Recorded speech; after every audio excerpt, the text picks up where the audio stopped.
안녕하십니까. 장편외과 이성근입니다.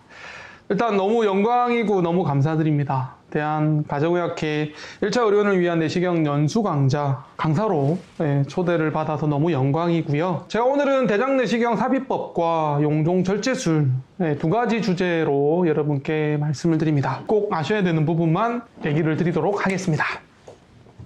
첫 번째, 대장내시경 인설션 삽입법입니다. 여러분들 잘 아시겠지만 그래도 처음 입문이라고 생각하고 제가 설명을 좀 드릴게요. 일단 기본적으로 아셔야 될 건 내시경 스콥에 관한, 내시경 장비에 대한 그런 기본적인 지식은 있으셔야 되죠. 그래서 업다운 앵글, 라이트 레프트 앵글, 락킹 이런 거는 기본적으로 아실 것 같고요.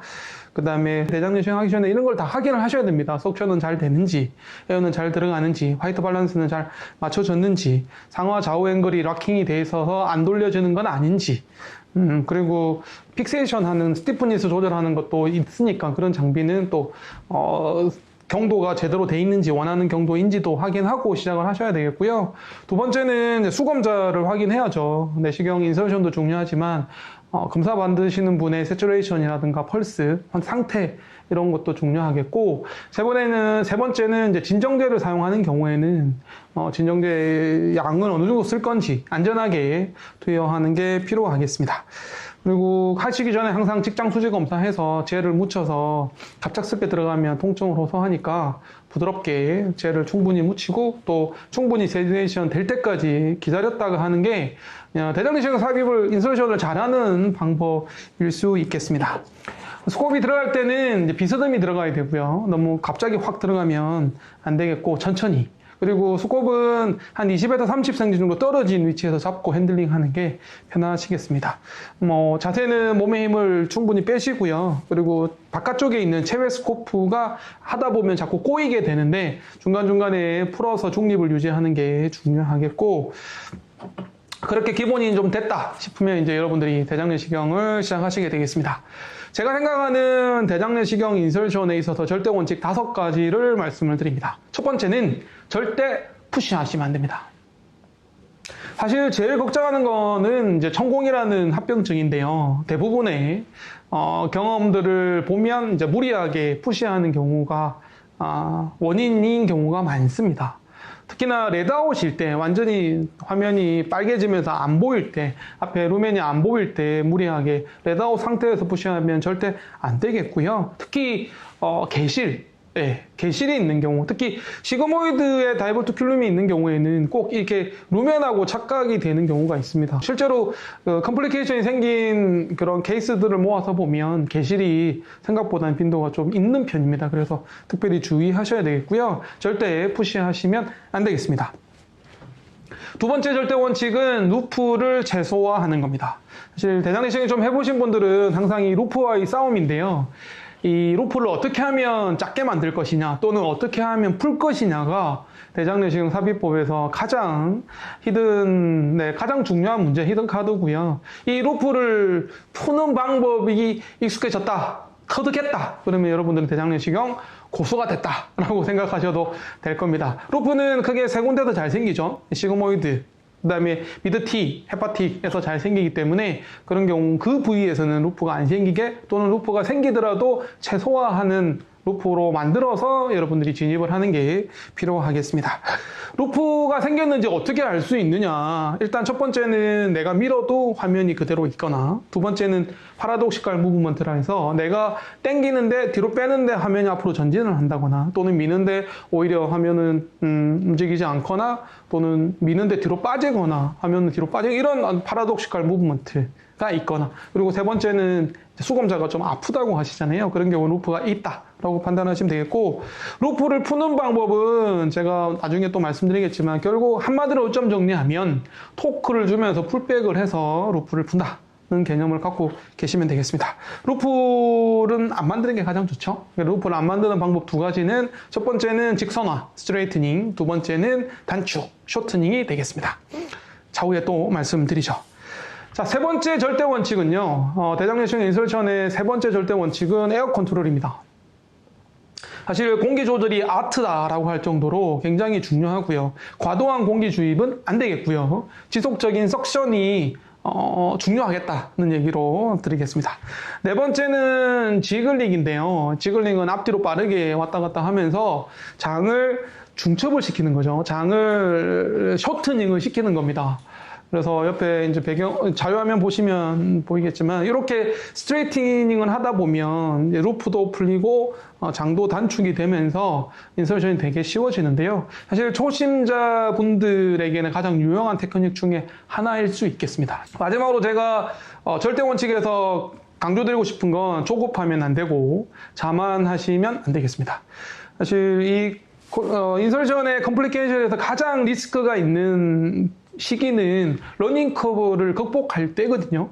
대장내시경 인설션 케이스가 한 500회 정도 됐을 때 좀 자신감이 붙어서 무리하게 밀게 되고 안일하게 이 정도는 괜찮아 라고 생각하면서 이렇게 약간 방심했을 때 컴플리케이션이 오히려 더 있을 수 있기 때문에 항상 겸손하고 절대 자만하시면 안 된다는 얘기를 드리고요. 그리고 또 하나는 이제 너무 급하게 하는 경우가 그래요. 저도 검진센터에서 일해본 적이 있는데 짧은 시간에 너무 많은 대장내시경을 해야 되는 경우에는 마음이 급하게 되거든요. 그러다 보면 좀 리스크가 생기기 때문에 충분한 시간을 가지고 안전제일, 그래서 안 되면 뭐 포기를 한다거나 의사하고 다른 의사랑 바꾸다든가 또는 직장까지 렉톤까지 나와서 다시 들어가는 한이 있더라도 조금 차분하게 하는 게 중요하겠다라고 말씀드리겠습니다. 자, 대장내시경 하려면 몇 가지 이제 팁이 있죠. 첫 번째는 루멘을 어떻게 찾을 것이냐. 길을 찾는 요령 세 가지가 있습니다. 첫 번째는 폴드 몇 개, 두세 개의 폴드의 수직 방향이 우리가 가야 될 길이고요. 두 번째는 가장 어두운 곳, 세 번째는 워터나 에어나 워터가 흘러내려오는 곳이 우리가 가야 될 길이다. 사실 대장내시경 인설션을 처음 이제 초급자분들은 대부분 루멘이 어딘지, 관광이 어딘지, 어디로 가야 될지를 모르는 경우가 되게 많거든요. 이 세 가지를 잘 활용하시면 도움이 되겠고요. 가장 도움이 되는 건 폴드 두세 개의 수직 방향을 생각하시면 우리가 가야 될 길이다라고 생각하시면 되겠습니다. 그리고 두 번째 팁으로는 대장내시경 팁으로는 루멘을 항상 가운데 두는, 그래서 좌우 앵글과 레프트 라이트 앵글을 조정을 해서 우리가 루멘을 가운데 맞추는 능력, 그런 것들이 좀 필요하겠고, 그리고 폴드를 넘을 때는 너무 가깝지도 않고 너무 멀지도 않는 적정 거리를 유지하는 게 필요하겠습니다. 세 번째 제가 강조하고 싶은 팁은 이제 고위험군은 조심을 하셔야 된다는 겁니다. 아까 서두에 말씀드렸지만 개실이 있는 경우에 주의하셔야 되겠고요.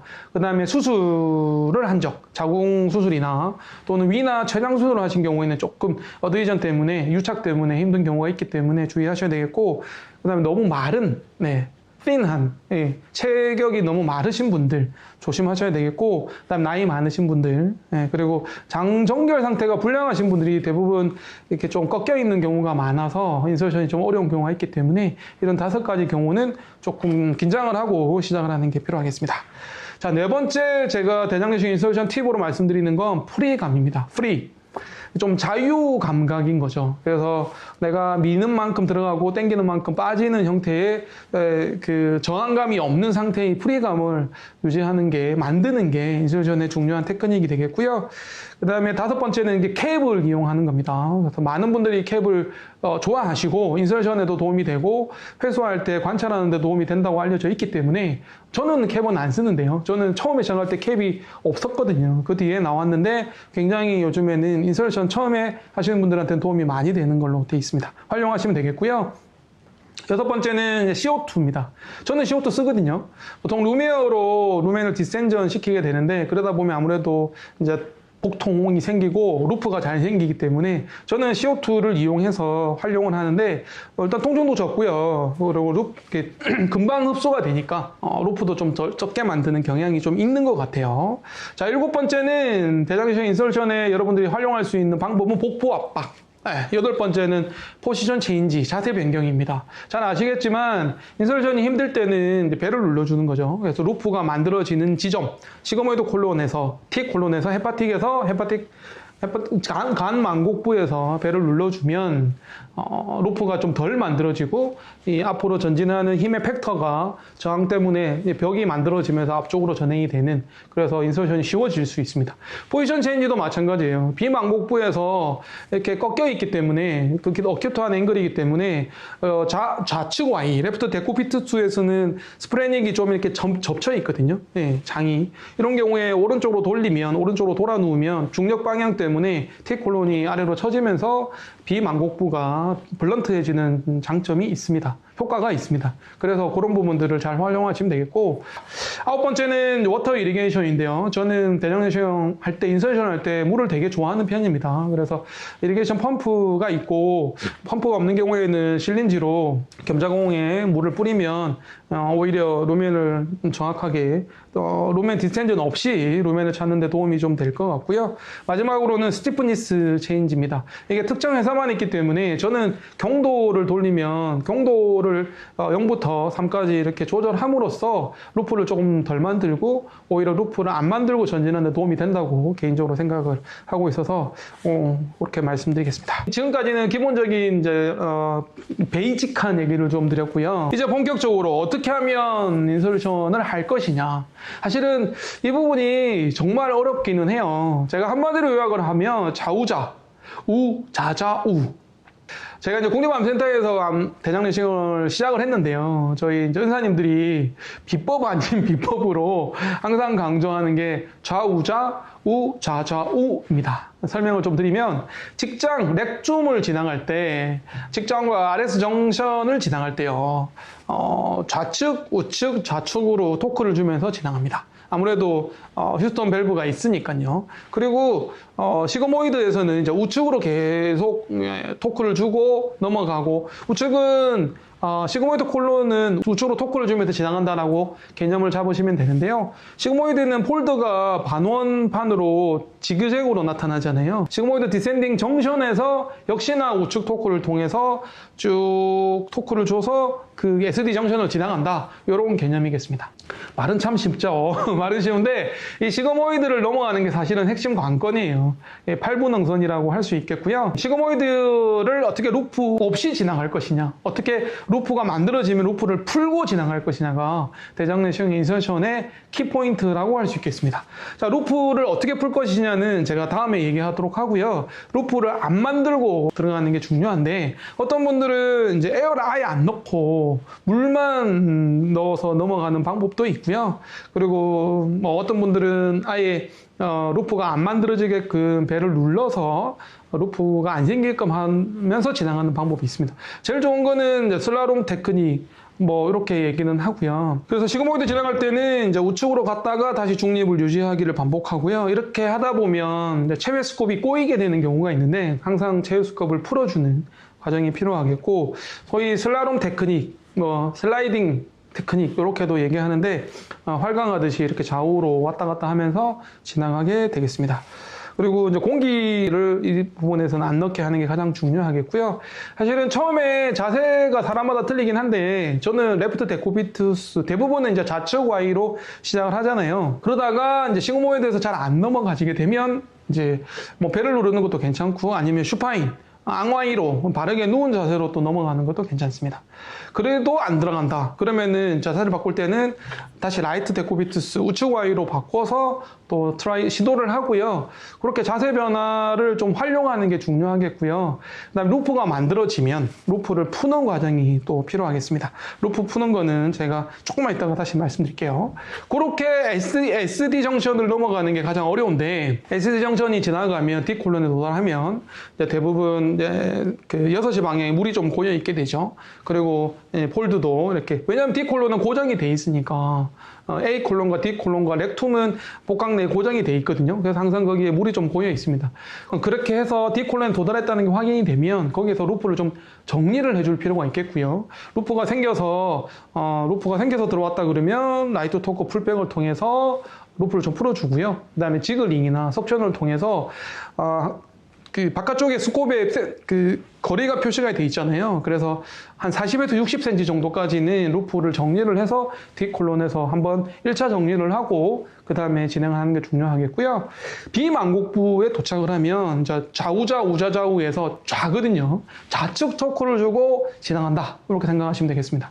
비망곡부가 이렇게 꺾여 있기 때문에 이 꺾여 있는 데를 지나갈 때는 좌측 토크를 주면서 뒤로 약간만 풀백을 하게 되면 루멘이 나타나거든요. 그럴 때 전진을 한다. 이런 개념이고요. 그 다음에 미드티에서 또 약간 이렇게 꺾여 있는 경우가 있거든요. 역시나 좌측 토크를 통해서 푼다. 이렇게 생각하시면 되겠고요. 그래서 좌우좌우 좌가 되겠습니다. 그리고 그런데 이제 미드티에서는 사실 루프가 없이 그냥 쑥 들어가는 경우도 많거든요. 그래서 그런 경우가 없으면 이 토크 없이도 푸시를 통해서 전진이 되겠고요. 헤파틱에 도달했을 경우에는 헤파틱에서는 우측 토크. 네, 그래서 좌우자 우자좌우에서 마지막 우가 헤파틱 간망곡부가 되겠습니다. 그래서 간망곡부에 도착이 되면 우측 토크를 주면서 살짝 뒤로 빼게 되면 루멘이 나타나게 되고 그럴 때 앞으로 전진하면 되겠습니다. 그리고 간망곡부를 지나갈 때 가끔씩 잘 안 들어가는 경우가 있거든요. 그런 경우에는 이제 심호흡을 크게 들이마신다든가 또는 우측 상복부를 눌러준다든가 또는 시그모이드나 T콜론의 루포 때문에 생기는 헤파틱 간망곡부에서 안 넘어가지는 경우도 있기 때문에 그런 경우에 루프를 푼다든가 또는 배를 눌러준다든가 또는 자세를 바꾼다든가 그렇게 하면 간망곡부가 통과가 되겠습니다. 이렇게 좌우자 우자좌우가요. 사실은 모든 사람들 다 통용되는 방법은 아니지만 많은 사람들에게 큰 도움이 되는 개념인 것 같아요. 근데 제가 대장내시경을 시작하고 13년 동안 책을 한 13권 이상을 읽었는데 책에서는 사실은 저자들마다 이 삽입법에 대해서는 의견이 좀 다른 것 같고요. 그리고 좌우자 우자좌우라는 이런 어떤 명확한 이 비법은 없는 것 같은데 저는 국립암센터에서 전수를 받아서 저는 이 방법으로 아주 큰 도움을 받아서 여러분들께 소개를 해드리겠습니다. 두 가지 지점이 가장 어렵잖아요. 시그모이드 넘어갈 때, 구불결정 넘어갈 때, SD 정션 넘어갈 때가 가장 어렵고요. 두 번째는 간망곡부 넘어갈 때가 어려운데 SD 정션이 7부 능선, 헤파틱 간망곡부가 나머지 30%가 가장 그런 것 같아요. 저희 암센터에서 저희가 조사를 해본 적이 있는데 가장 어려운 부위가 그 두 군데였다 말씀드릴 수 있겠습니다. 루프를 푸는 방법인데요. 제가 5번째 말씀드릴 거는 루프를 어떻게 풀 것이냐. 요점 정리를 하면 그게 루프가 3가지가 있잖아요. N 루프, 알파 루프, 리버스 알파 루프. 아시죠? 루프를 푸는 방법 역시나 정말 짧은 시간이라 엑기스만 말씀드리지만 충분히 여러분들이 모형을 통해서 실전을 통해서 책을 통해서 이론적인 그런 공부를 통해서 많은 숙달이 필요하다 이런 얘기를 좀 강조드리고요. 핵심만 말씀드리면 N 루프는 라이트 토크 풀백입니다. 라이트 토크를 주면서 천천히 뒤로 빼는 거죠. 자료 화면 준비가 되어 있는데요.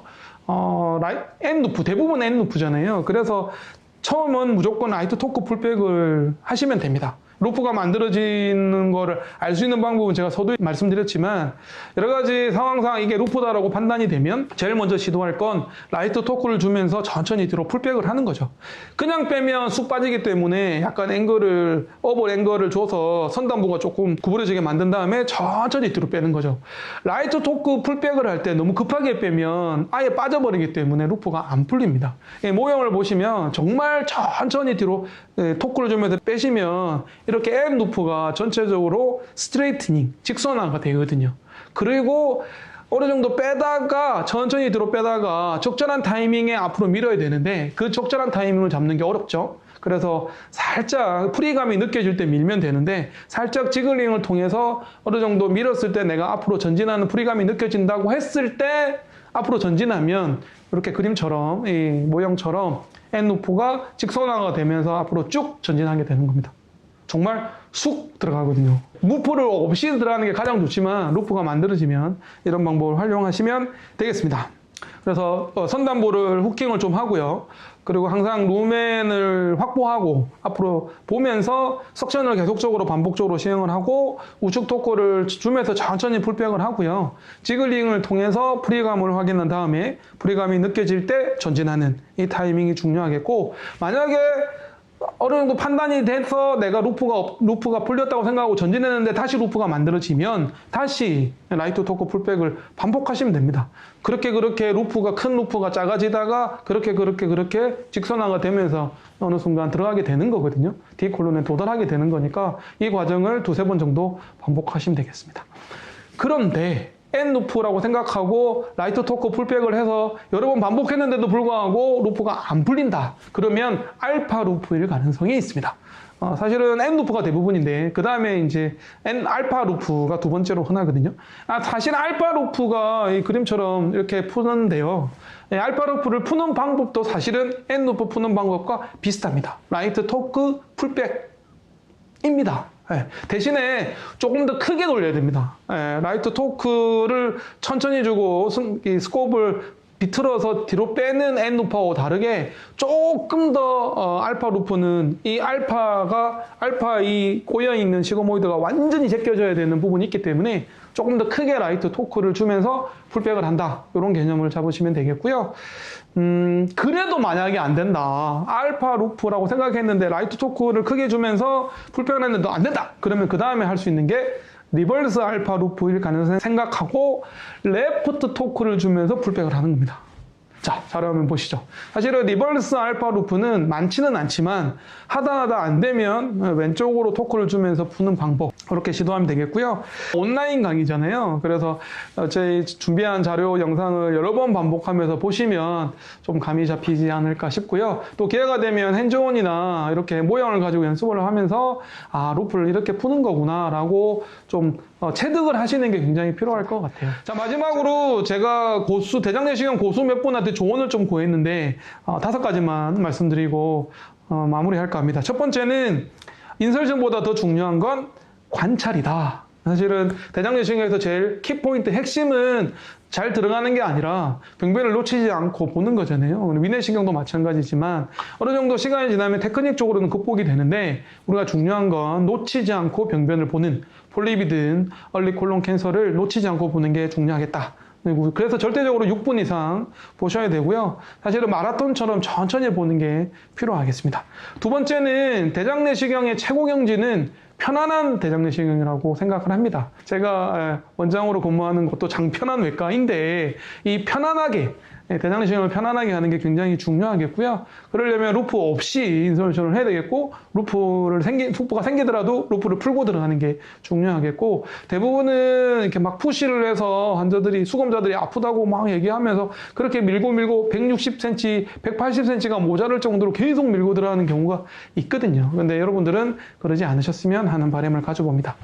세 번째는 대장내시경 할 때 집중을 하셔야 돼요. 인설션 할 때는 오직 인설션에만 하다가 잡담하는 경우도 있고 막 정말 산만하게 막 하지 마시고 딱 집중해서 처음에 들어갈 때는 정말 100m 달리기 하는 선수처럼 모든 걸 집중을 해서 인설션에는 신경을 쓰셔야 되겠습니다. 네 번째는 절대 컴플리케이션이 생겨서는 안 된다. 그래서 수검자의 안전이 최우선으로 중요하고 항상 퍼포레이션이나 블리딩의 가능성을 염두에 두고요. 절대 방심하면 안 되고 이거 잘못하면 컴플리케이션이 생길 수 있어 라고 약간 경각심을 가지고 대장내시경을 하는 게 중요하겠습니다. 그래서 절대 무리하지 마시고요.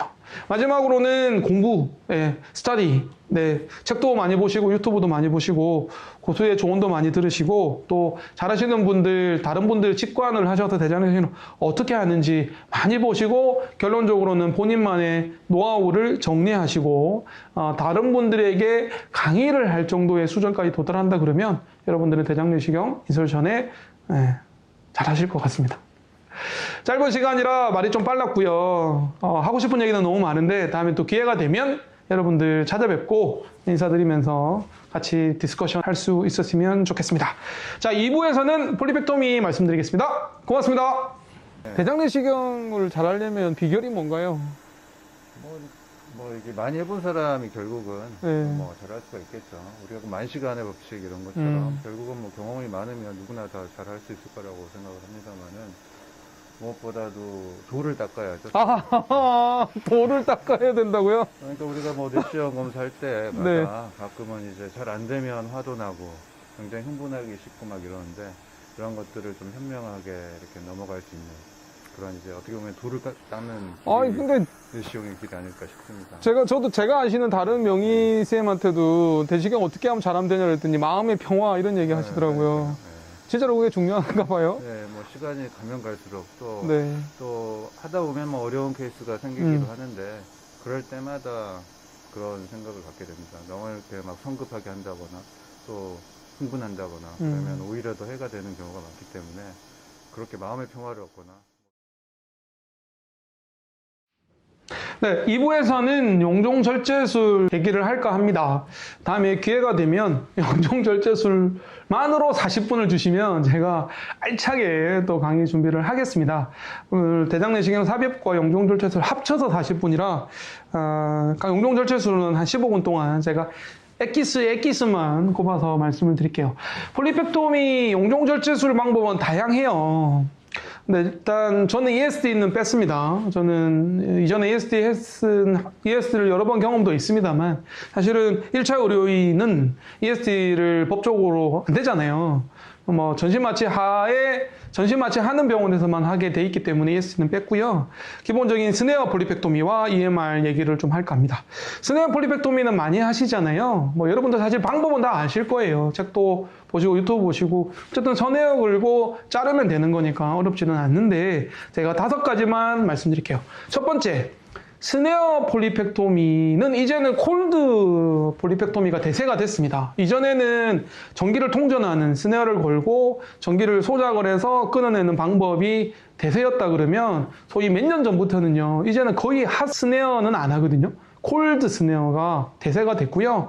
일단 컴플리케이션이 작고요. 그리고 처음에는 블리딩의 리스크가 높다고 약간은 걱정을 했는데 그게 차이가 없다는 게 오히려 더 안전하다는 게 증명이 됐기 때문에 저도 한 8년 전부터 콜드 스네어 폴리펙토미를 하고 있는데 콜드로 바꾼 다음부터는요, 제가 퍼포레이션에 대한 걱정이 없습니다.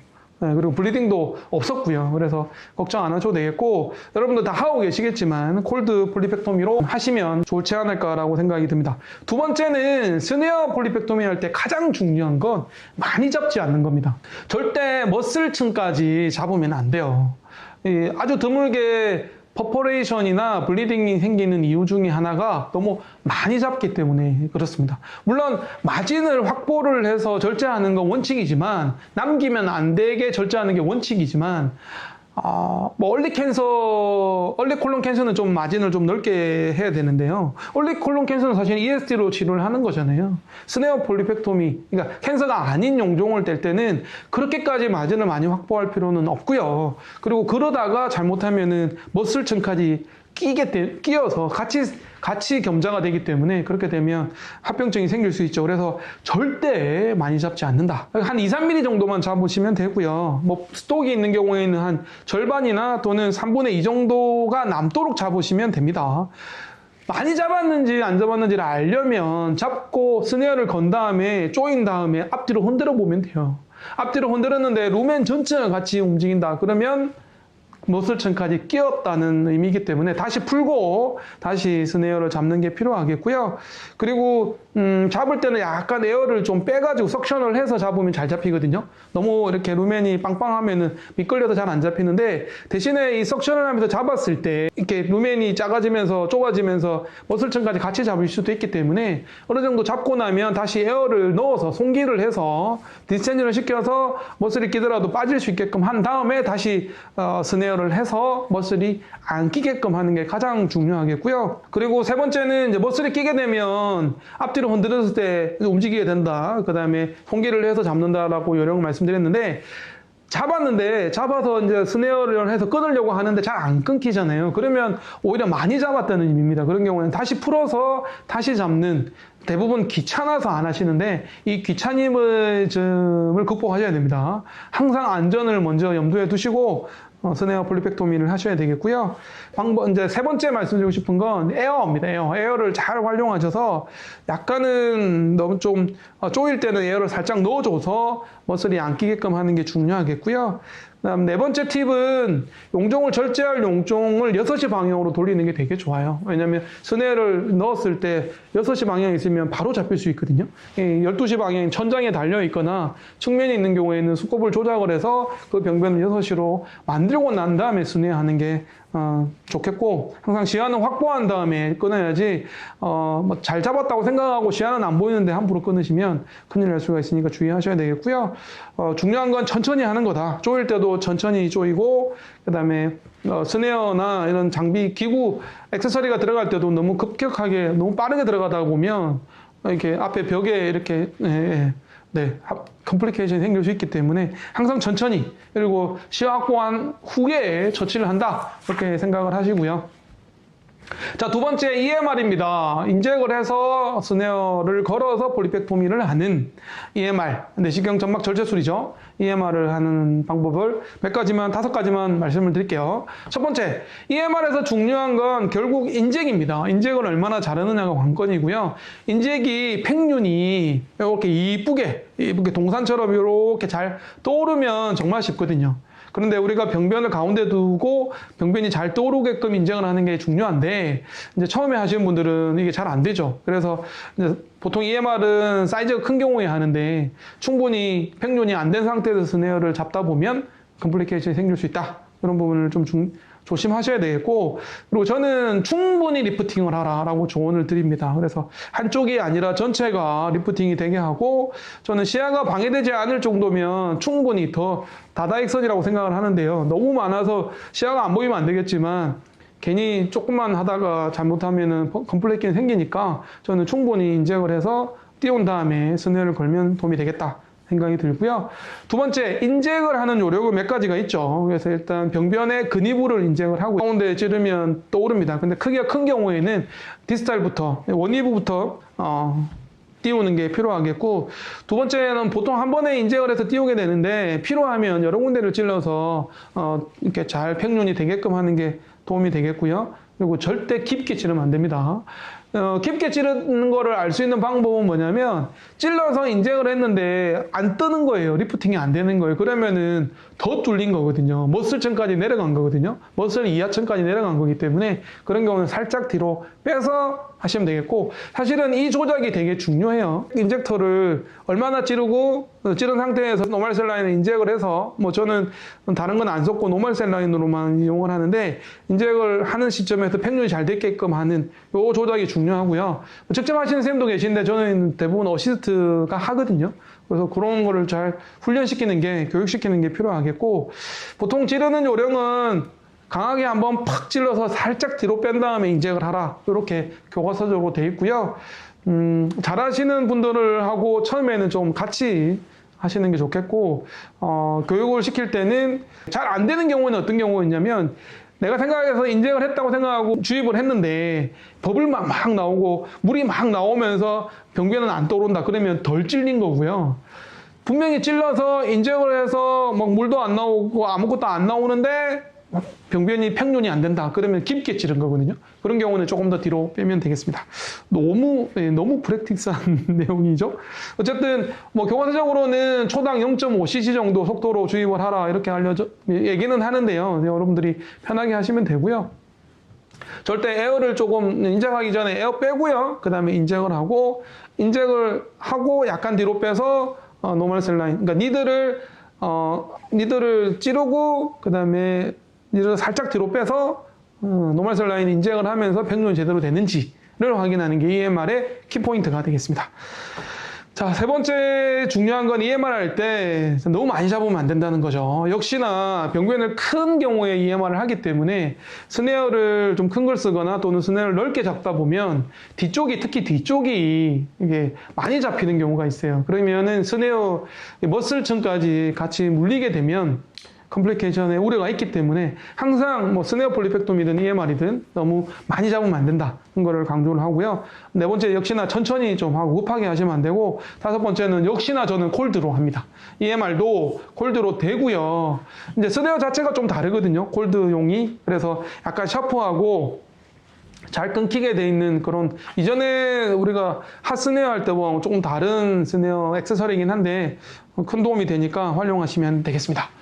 자, 세 번째, 폴리펙토미에서 강조하고 싶은 세 번째는 컴플리케이션을 최소화하라. 절대 안 생기게 하는 게 중요하죠. 네, 크게 두 가지입니다. 첫 번째는 블리딩이죠. 뭐, 많지는 않지만 항상 스네어로 또는 EMR이든 폴리펙토미를 한 다음에는 항상 이리게이션을 해서 혈관이 노출되어 있는 게 있는지를 확인하고요. 그리고 떼고 나서 절제하고 나서 몇 분 지나서 다시 한번 확인하고 출혈이 없는지 확인하는 게 중요하겠고, 특히나 이게 아트리로 펌핑하는 블리딩이라든가 또는 뭐 혈관이 노출되어 있다든가 갑자기 클라시 굉장히 빠른 시간에 커진다든가 그러면 여러분들은 과감하게 클립을 하셔야 됩니다.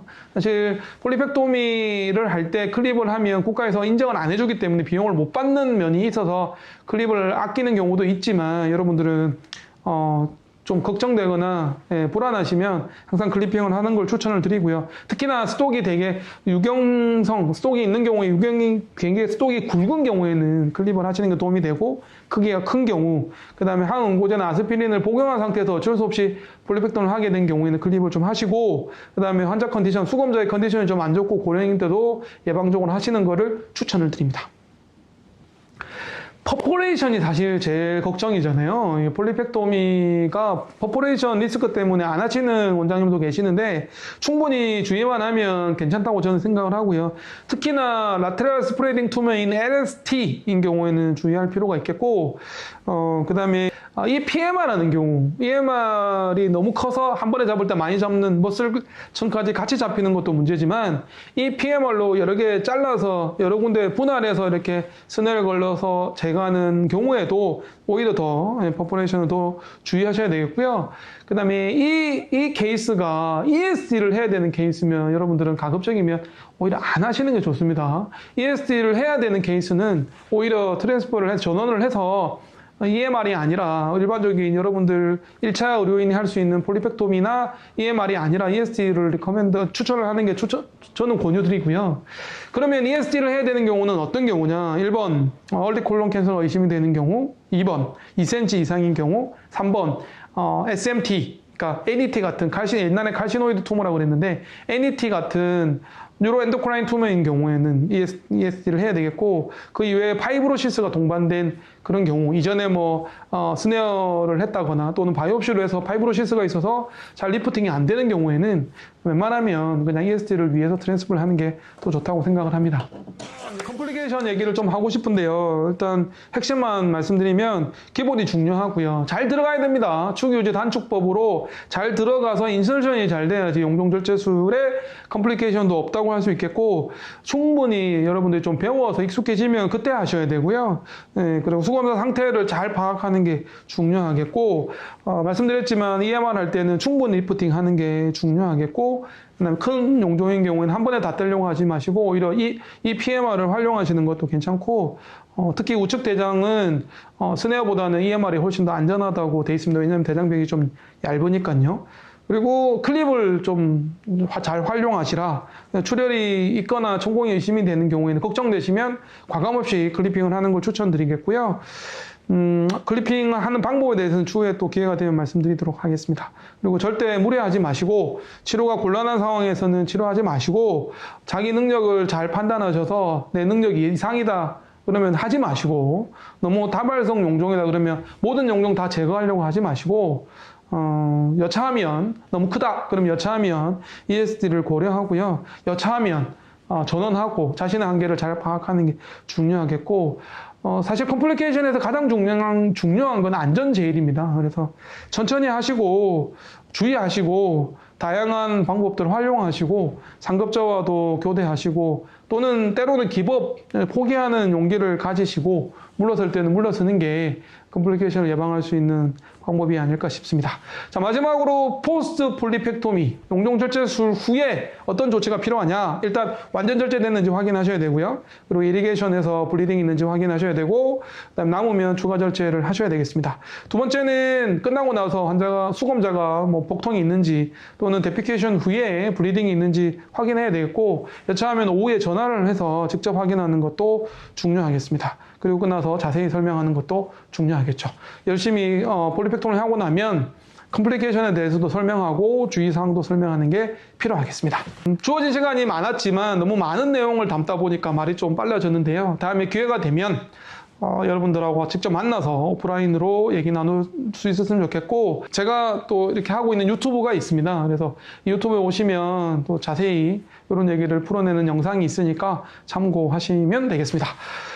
다시 한번 좋은 강의 기회를 주셔서 영광이고요. 앞으로 대한가정의학과의 무고한 발전을 함께 했으면 좋겠습니다. 고맙습니다.